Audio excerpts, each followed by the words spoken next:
Hello. um, Let me wipe off my little screen here, my little camera. Okay, we're starting a new section, which thank goodness, because I was quite sick of all the detail in the last one. The lust for power, section 6. Also, in case you're wondering, oh, what snack food have I been fixating on a little bit this week? It's I haven't had peanut butter pretzels since I was a kid. Like, since I think of them as a snack that I would have in my lunchbox on field trips, but they're so good. So that's what I've been eating. Also, I think that it's kind of, I don't know. This was like a very big pack. There's so many calories in them, and it was $2. So feels like a good deal. Anyway, okay, the lust for power. Chapter 29. What if I read this like a storybook? Chapter 29. And when the last law was down, ... Then we're starting the chapter off with a little quote. The weather being fine and this is from the diary of Philip Hone, April 10, 1835. The weather was fine and spring-like. I walked for an hour before dinner with my wife in the Battery. What a beautiful spot it is! The grounds are in fine order. The noble bay, with the opposite shores of New Jersey, Staten, and Long Island, vessels of every description, from the noble, well-appointed Liverpool packet to the little market craft, and steamers arriving from every point, giving life and animation to a prospect unexcelled by any city view in the world. It would be worth traveling 100 miles out of one's way in a foreign country to get a sight of it. Okay, amazing. Okay, now is the start of the actual chapter, and I really usually he starts off chapters just with a bang, so I'm really hoping we'll see. Anxious as he was to paint onto the great canvas of New York Moses's long proposed circumferential bypass route around the city to the northeast for traffic from both Lower Manhattan and Brooklyn, a Brooklyn Battery tunnel, an elevated highway to carry traffic from the tunnel across Brooklyn's congested downtown, and to carry traffic from the highway around the edge of Brooklyn and Queens to the Bronx Whitestone Bridge, where it could link up with the Westchester Parkways beyond, a circumferential parkway. Moses had not yet been forced by the unwieldiness of the name to call it the Belt. LaGuardia could see no way of obtaining the money that the mayor artist called the brush. Tunnel would cost $65 million, elevated highway $12 million, parkway $28 million, a total of $105 million. This was approximately $105 million more than the city could afford, and the city's tunnel authority, which had the legislative authority to build the tunnel, could provide little help. With its first tunnel, the Queens Midtown, not due to open for another 2 years, it had no revenues to help capitalize new projects, and investors were so leery of buying bonds for another tunnel before the first had proven successful that they were demanding interest rates that would add additional millions to the cost. When LaGuardia tried to sell the bonds in Washington, the reception was chilling. RFC chairman Jesse Jones said that, cousin on the tunnel authority or no, he would not consider sinking a cent more than $39 million into another New York tunnel. Ix, from whom the mayor attempted to raise the balance as an outright PWA grant, said that New York's share of PWA funds was already so disproportionate that he would not give the city more than $5 million for any purpose. And when LaGuardia raised the subject of money with the only other source he could think of, Robert Moses, the chill over the whole situation turned to ice. For while Moses, I lost my spot. For while Moses told the mayor that the Triborough Bridge Authority did indeed have money to spare, to the mayor's utter astonishment, Triborough's chairman revealed that the authority could, by capitalizing its surpluses, raise immediately more than $30 million and was willing to use that money for the circumferential project. He also told the mayor there would be a price for its use. The mayor would have to allow him to do what 2 years earlier he had prevented him from doing. He would have to allow him to take over the tunnel authority. Oh, I'm hiccuping. To a man who valued power as highly as did LaGuardia, the price, which would give Moses a monopoly over all new intricacy water crossings, tunnels, as well as bridges, was outrageously steep. In his files can be found a memorandum from Moses giving details. Across it is scrawled in huge letters, in the mayor's handwriting, a single word: lousy in all caps. Okay, that's a little underline moment. There's something so awesome about like taking a yeah, on a piece of paper when you don't like the information, just writing lousy really big. That feels so cartoonish. But the mayor found that if he wanted to build the great project, he had no choice but to pay that price. Repeated pleas to Ix, one from the old curmudgeon, one concession. Okay, they're calling Ix the old curmudgeon now? Okay. One concession. The PWA had previously approved grants for $7 million for New York schools and hospitals, on which construction had not yet begun. If LaGuardia so desired, Ix said, he was welcome to use that money for the tunnel instead. But the limit on new PWA contributions remained firm at $5 million. So the PWA's contribution would total only an inadequate $12 million. Trekking back and forth to Washington, Stetson in hand, LaGuardia told the RFC the city would somehow scrape up a few million to provide a greater margin of safety for tunnel bonds. But this persuaded the RFC to raise the amount it would buy only from $39 million to $43 million. With the total federal contribution thus frozen at $55 million, the mayor could see no way to a thaw.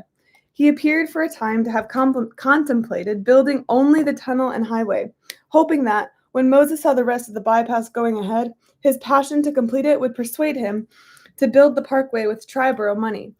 But the tunnel and highway alone cost $77 million, 19 more than he could raise. LaGuardia then contemplated delaying the project until the Queens Midtown was open and earning. But that opening was 2 years away. By that time, the way things were going in Washington, the PWA might no longer have any money to give. The mayor explored the possibility of making. I'm surprised that the PWA was still giving out so much money in, like, what is this, 1939?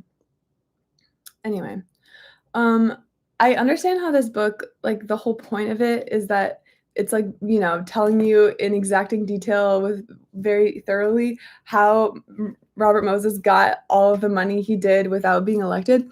But man, it is a lot sometimes to see how he gets every dollar.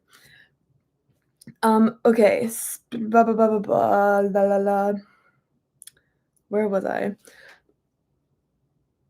The mayor explored the possibility of making Moses, through legislative or some other action, contribute the Triborough surpluses.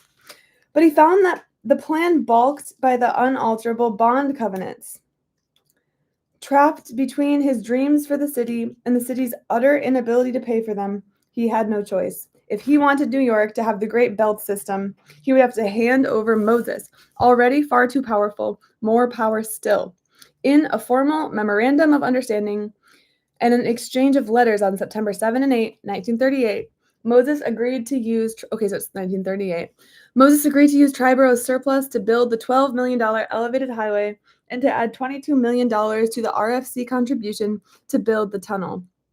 In return, LaGuardia agreed that the city would use the PWA's $12 million for the Belt Parkway and would, over the next 3 years, complete the parkway with $16 million of its own funds. And the mayor further agreed to ask the legislature to allow Triborough to take over the Tunnel Authority's Queens Midtown Tunnel, the Tunnel Authority's authorization to build the Brooklyn Battery Tunnel, and the Tunnel Authority, the Tunnel Authority itself. Okay, so Triborough is just taking over all of the authorities. Okay. I need a little sip. I'm coughing. Oh, hello, goodbye. You're at the LaGuardia Airport. Safe travels, or welcome. I don't know which way you're going.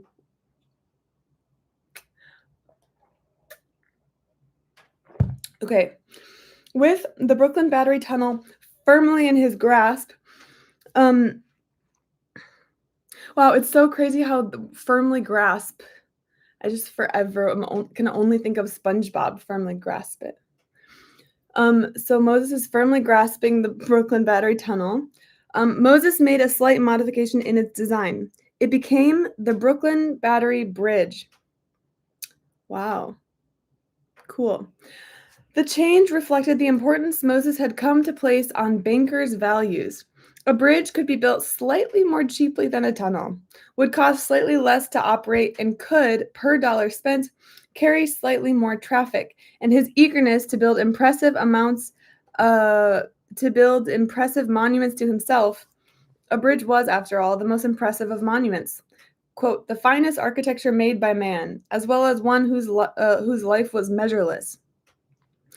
A tunnel, he said in public, is merely a tiled vehicular bathroom smelling faintly of monoxide. Oh wow, that is really damning. That's kind of a crazy quote. I like that. Um he said that in private, an aide recalls. He used to say, "What's a tunnel but a hole in the ground?" And RM wasn't interested in holes in the ground. And the change had the additional value of tying LaGuardia even more closely to his agreement with Moses, because it appealed to the mayor's romantic, artistic conception of himself as a painter of New York, as well as to his own not inconsiderable interest in monuments. Quote, RM took the mayor out on Jack Madigan's yacht into the harbor off Wall Street at sunset one day. And you know how beautiful it is there at sunset. And told him that he was going to use this setting for the biggest, most beautiful bridge in the world. And the little flower really ate it up. Goodbye. Where are you going? Where are you headed off to? I hope you have a fun trip home or yeah. And Moses soon found that he needed every tie on the mayor that he could get. For the Brooklyn Battery project aroused more opposition than any previous Moses proposal. What? The opposition came first from Joseph D. McGoldrick, the reformer professor whom LaGuardia had drafted out of his Columbia classroom to become city comptroller, and who had previously been the unquestioning ally of the mayor he idolized. If you don't watch Moses, he's going to bankrupt the city, McGoldrick's predecessor had warned him. By 1938, the comptroller felt that the prophecy had been just about fulfilled, at least in terms of the city's ability to finance new large-scale public works or maintain old ones. Increases in the city's obligations for debt service to pay for such construction and maintenance, obligations made necessary to a large extent by Moses, had boosted the city's annual expenses to a level at which its annual revenues barely covered them. The capital budget situation was even more ominous. Not only was there little margin left under the constitutional debt limit, but commitments made for future public works projects, mostly Moses projects, had ensured that there would be hardly any money available in 1939 or 1940 either.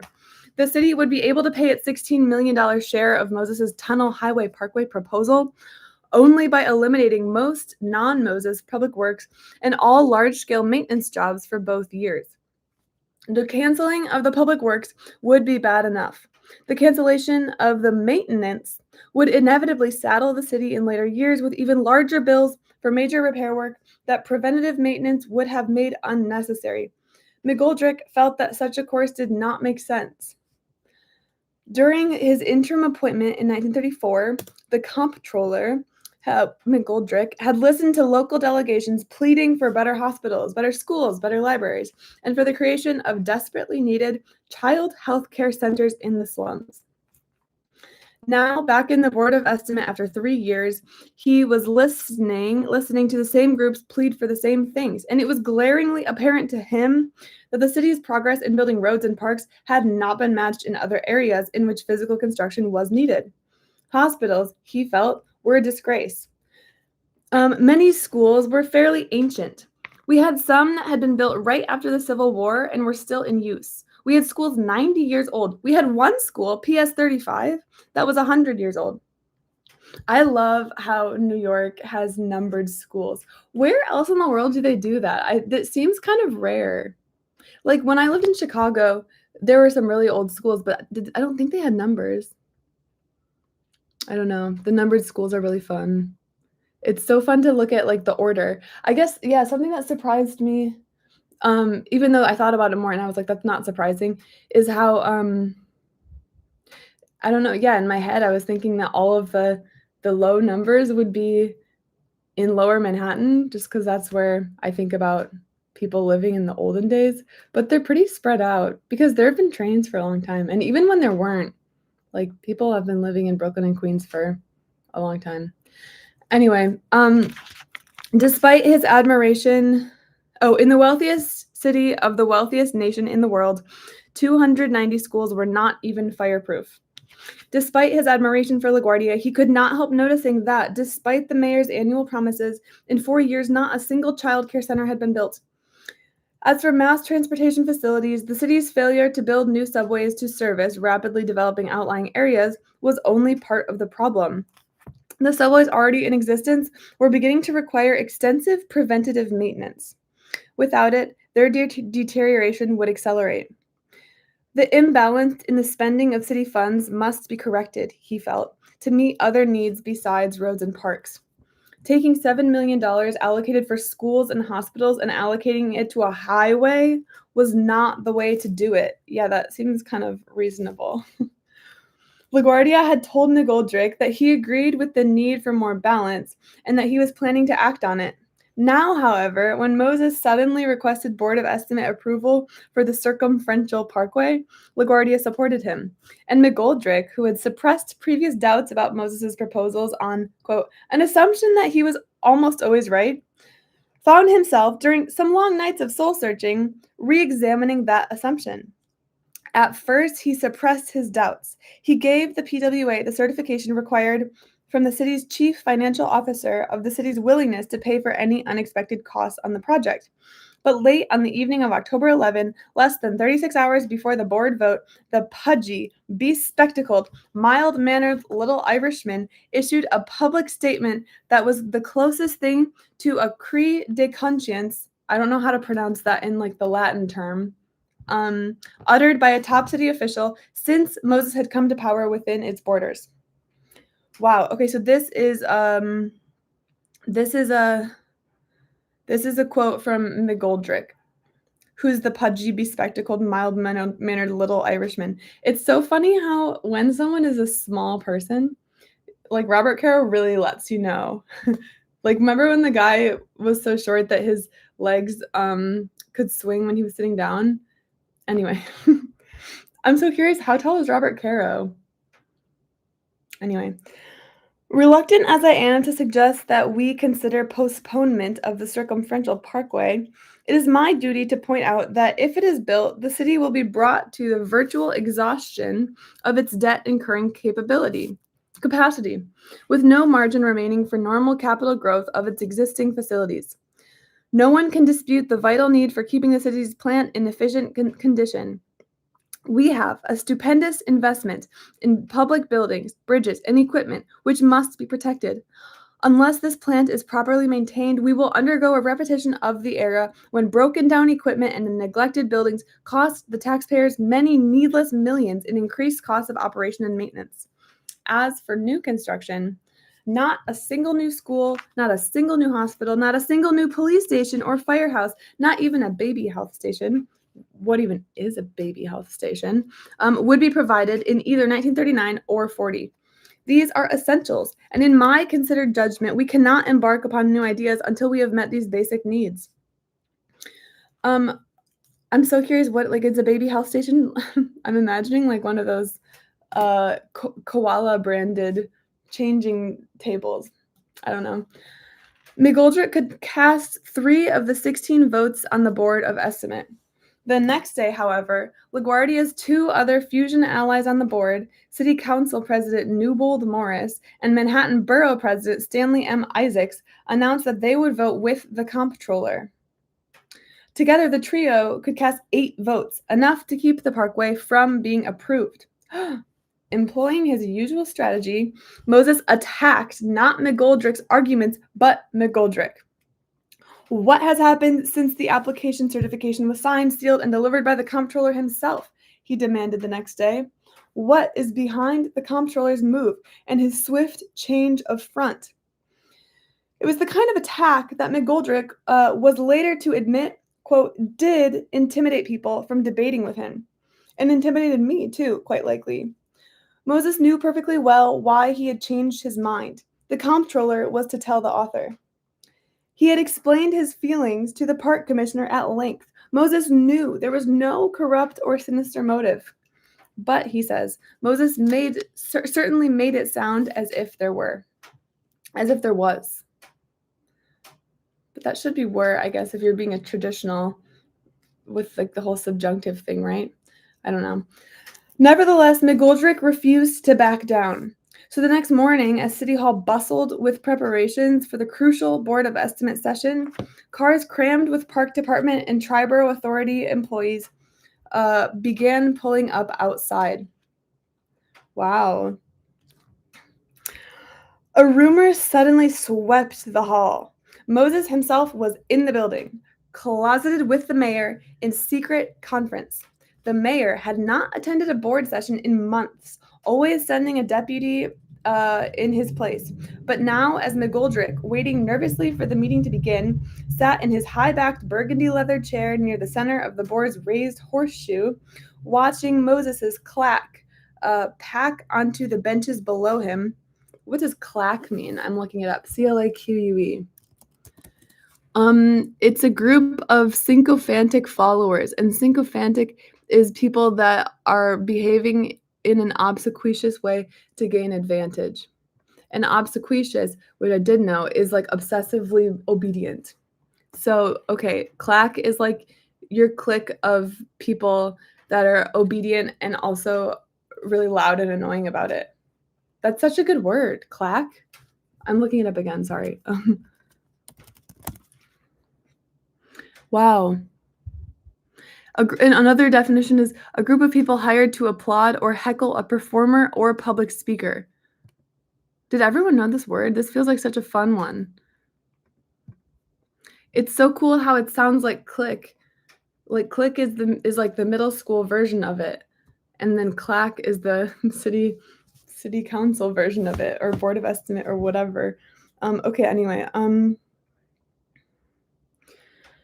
let's see.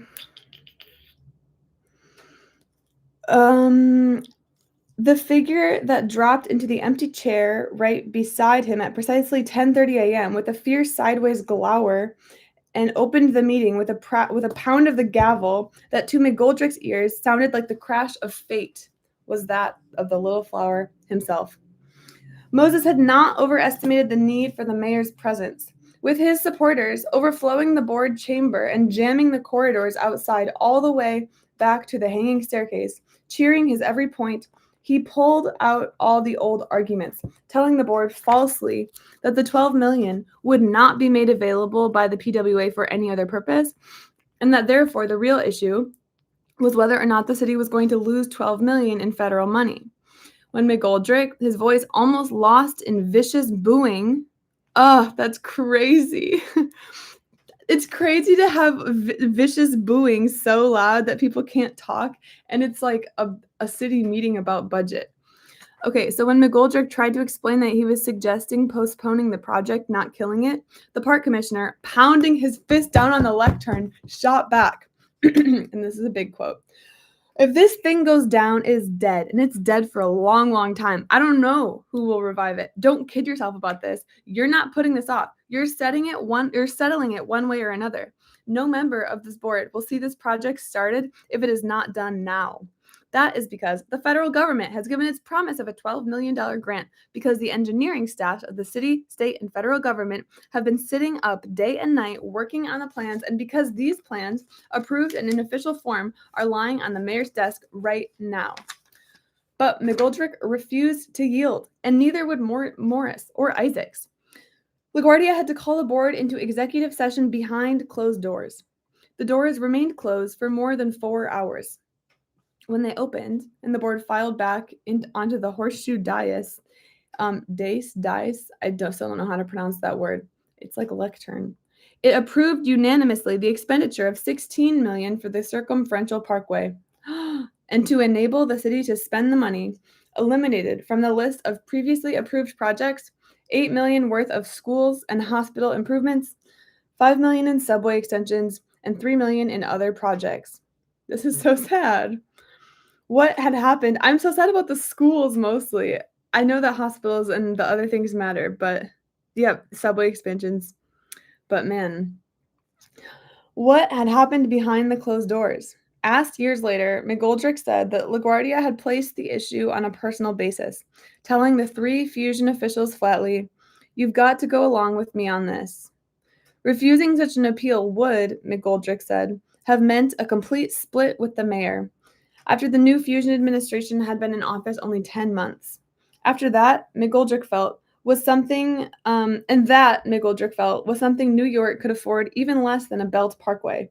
For such a split would make impossible the true sweeping reforms which a united fusion administration might accomplish. We changed because, LaGuardia was very intolerant of differences.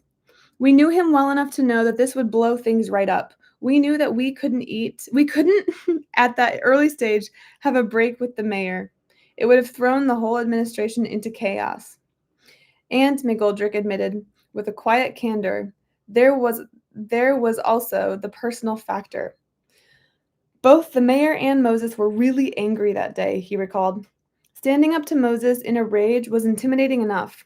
Standing up to Moses and LaGuardia simultaneously, in a room outside whose doors hundreds of their cheering supporters were waiting, was, when coupled with other considerations involved, a lot to ask of any man. Deus, and Dias are, are real pronunciations. Deus is the preferred. Okay, great. Good to know. Thank you. Moses' disclosure that the Brooklyn Battery Crossing was going to be not a tunnel but a bridge came on January 22, 1939, 3 months after the Board of Estimates' approval of the parkway. More precisely, according to the announcement, there were to be 2 bridges, a pair of giant suspension spans in tandem, linked in the middle of a mile-wide Upper New York Bay by a joint anchorage pier near Governor's Island. Wow. That doesn't exist, does it? Now I'm really doubting what I know about. Anyway. Linked in the middle of a mile-wide Upper New York Bay by a joint anchorage pier near Governor's Island, descending to street level in Brooklyn on Hamilton Avenue, near the terminus of the planned elevated highway, sloping down into Manhattan into Battery Park, where a series of giant piers planted in the park would carry a low-level causeway above the park to meet a planned southward extension of the West Side Highway. For 3 days after the disclosure, there was silence. Not a word of comment was uttered for publication by any citizen or public official. And then, on January 25, a storm broke. This was no protest that was going to go unheard. This was no circulating of petitions by a group of housewives out in Flushing. No attempt by some neighborhood chamber of commerce in the Rockaways to persuade their local assemblyman to use all his influence to induce one of Moses' lower-ranking aides to grant them the boon of a 10-minute hearing. This was a cry, first of disbelief and then of sheer outrage, from New York's most prestigious and influential private citizens, from Gotham's gentry, the aristocracy of wealth and talent both, of the greatest city in the New World. I wonder if this is the thing. People often talk about the Jane Jacobs led resistance. I wonder if this is it. This was a cry of outrage, moreover, from that segment of the city's aristocracy which held the city in deepest affection, from those individuals who formed the backbone of New York's legendary good government movement, who had proven in long days attending Board of Estimate sessions and long evenings studying statistics or writing reports for the Citizens Union or City Club, that men are moved by things other than just narrow self-interest, whose influence in city affairs was therefore not only practical but moral, and political too, since their very names symbolize reform and were therefore valuable not only on checks for campaign contributions, but in headlines. This was a cry of outrage from men whose influence on New York's affairs could be measured by the fact that 4 times since the turn of the century alone, they had, through the fusion movements that became the political embodiment of the reforming ethos, defeated an awesomely powerful political machine and had seated a candidate of their own choosing, most relevantly in the present context, Fiorello Henry LaGuardia, in the mayor's chair. These were men who, in the affairs of the great city, had for decades held power such that they could regard it as no more than a footnote in their story that they had played a vital role, perhaps the decisive role, in making one Robert Moses park commissioner. Exton and Weinberg and other young reformers had attempted to explain to these men that Moses's projects were destroying many of the values that had made life in the city livable. But these old generals of reform had, as a rule, not been familiar with many of the locales in question, and therefore had not been able to appreciate the objections to projects that were certainly worthwhile according to the theories in which they had been schooled. But this is getting exciting again. I'm so glad that we're back to something new. But many of these leaders, most of them in fact, worked near the Battery. Many of them had real estate interests in the area. Some lived across the bay in Brooklyn Heights. That's where I am now-ish, approximately. They were very familiar indeed with the locale of the Battery Crossing, with Battery Park, the Wall Street, and Lower Manhattan office skyscraper complex and the Bay. And they were therefore able to see what this Moses project would destroy. I'm so curious if the Battery, like Battery Park, was named after batteries like the power source, or if it's a different thing.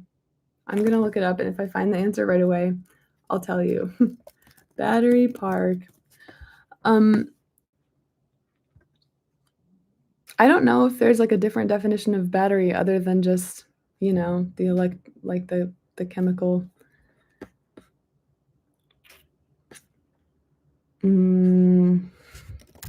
Name.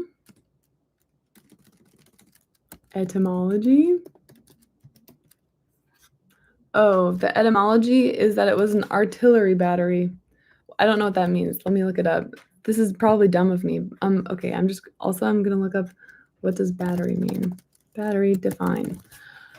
Okay, a fortified emplacement for heavy guns. Okay, that makes sense. When do you think Battery Park was an artillery battery? Like in the Revolutionary War? I don't know. This is my last thing I'm looking up.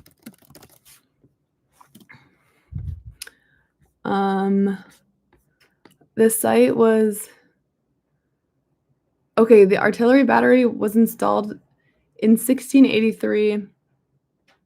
The first of a series of batteries put in around King William's War, which gave the area its name. No one is ever talking about King William's War, huh?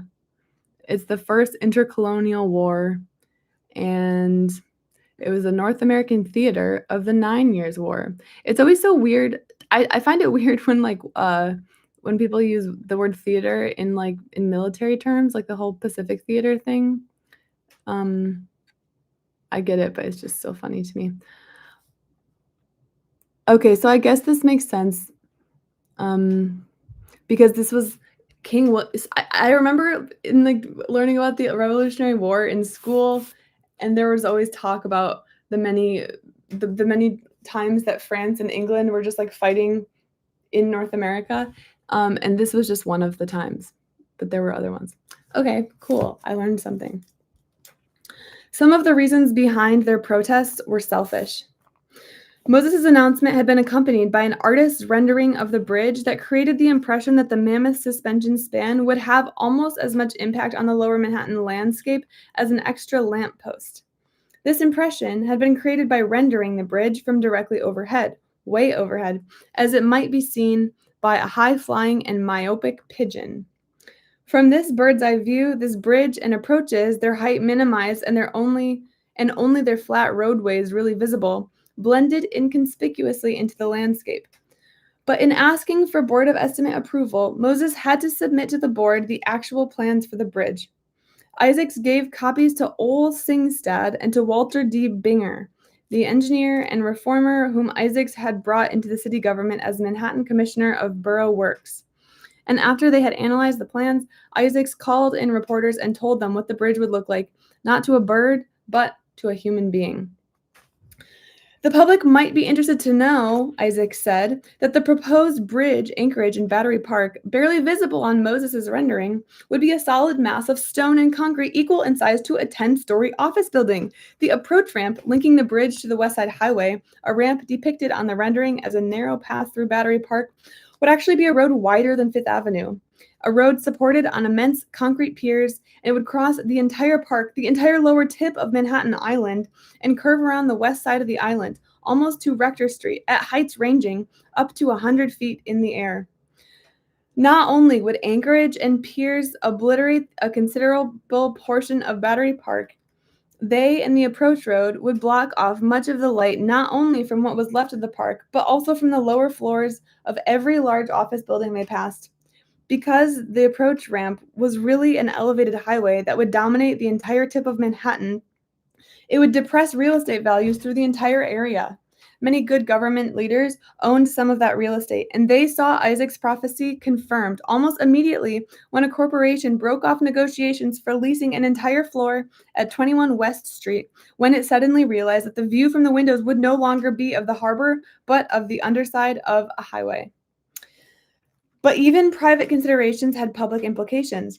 Lower Manhattan real estate, quite possibly the most valuable in the world, was valuable not only to its owners, but to the city. According to some estimates, the portion of the city's total real estate tax paid by Lower Manhattan was as high as 10%. Large office buildings contributed hundreds of thousands of dollars annually to the city in real estate taxes. Reduce their light and air, and they would be entitled to a substantial reduction in taxes. And Moses's bridge would reduce the taxes for dozens of such buildings. Computing the depreciation in real estate values conservatively, Singstead found that during the next 20 years alone, building the Battery Crossing as a bridge instead of a tunnel would cost the city more than $29 million in real estate taxes. That's crazy. It's crazy that the only reason he wants it to be a bridge is because it's a little bit cheaper and also because of the glory associated with big bridges. Many of the reasons behind the objections were not selfish at all. To these men who loved New York, the locale in which Robert Moses was planning to build his bridge, the New York Harbor and Battery Park, contained many of the reasons they loved it. From the sea, New York Harbor was a sight to make authors strain for adjectives. Wow, it's a very beautiful way to put it. Writers had described the colossal starred and serried mass of towering skyscrapers, which seemed to be rising out of the water as a giant ship. Melville had been reminded that the very name skyscraper had once been used by sailors to describe a sailing ship's topmost canvas. As a structure of tiered desks, pointed at the watcher and growing taller and taller like the prow of a furiously onrushing vessel.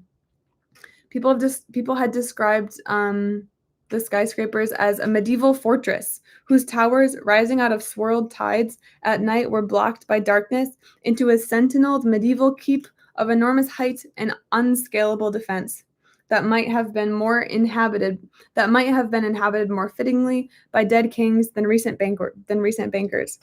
It had been described as a mesa, a petrified forest, a giant's cromlech. I don't know what a cromlech is. I'll look it up. Cromlech. Cromlech. It's a prehistoric structure, and it's a Welsh word. Okay, it's kind of like whatever it's called. What's the thing? Stonehenge. The very number of the metaphors proved the power of the scene to excite the imagination, proved, in fact, the truth of one image used most frequently to describe it, that the view of New York from its harbor was one of the wonders of the world. The unique importance of Battery Park to New York City was obvious not from the sea but from the air, from a plane, or from the observation platform of the Empire State Building 1,000 feet in the sky over Manhattan Island. To the observer, looking out over what has been called the most significant panorama that modern civilization offers, the buildings in which 12 million people lived and worked in 1939 seemed to stretch out endlessly to the horizon. But from such vantage points, it could be seen that they were not only stretching out, but closing in, building up, pressing inward, crowding closer and closer together, until, as if the concentrating inward surge of humanity constituted a geologic force, in the epicenter of that surge, the buildings of Manhattan were thrust upward and toward the sky. and it was near the island's southern tip, the tip jutting into the harbor, that the colossal upthrust had been the greatest. In the upper part of Manhattan, the masses of concrete were mostly 60 feet high, or 70. In the center of the island, they were 150 or 200. But as the island narrowed toward its southern tip, they were 400 feet high, 500, cramming closer and closer together, bulking up higher and higher as they loomed southward, pressing inexorably toward the island's tip, until at that very tip, at the very end of the most crowded island in the world, at the very spot in the entire world in which buildings should have been crowded most closely, there were suddenly, with the exception of a tiny old fort converted into an aquarium, no buildings at all.